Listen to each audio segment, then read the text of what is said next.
Good people all, both great and small, come listen for a while. I'll sing to you a verse or two that's sure to make you smile. It's of the grand regatta and the glorious fun and lark that will take place upon the lake in famous Rudyard Park. Ladies and gentlemen, boys and girls, grandmothers, grandfathers, may I welcome you to A Day at the Lake. We have music, we have synchronized dryland swimmers, and of course we have the death-defying walk across the high wire from the magnificent Bullzini. We're down at Rudyard Lake, recreating some of what people would have seen about 150 years ago when a guy called Carlos Trower did the first tightrope walk over this lake. There's the train, it even sounds like it in the 1800s.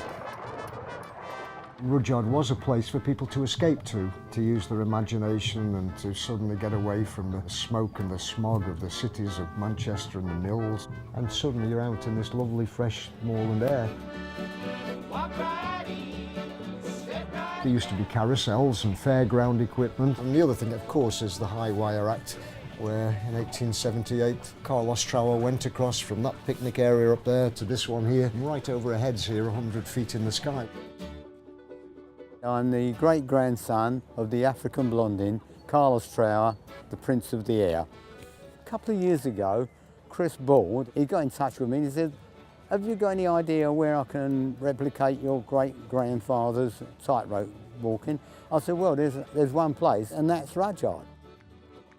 Where Carlos Trower has performed and the stunts he's done and the people that he married and met along his way, to get all that information from a direct descendant of the man himself was absolutely priceless. Great Bullzini, are you sure this is a good idea?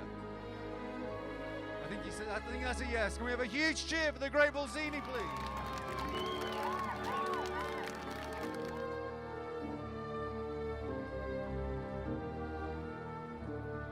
It was majestic and quite emotional, quite honestly. There was absolute silence. There wasn't a whisper. This will go down in Rudyard. Yeah, it'll never happen again in my time. We've stamped the map with it. It's been wonderful. It's a real local historic celebration.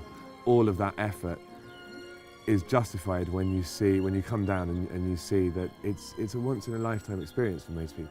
In years to come, ladies and gentlemen, boys and girls, in decades to come, we're all going to be able to come back to beautiful Rudyard Lake and think, yes, we were privileged to be a part of something unique, something very special. A Day at the Lake.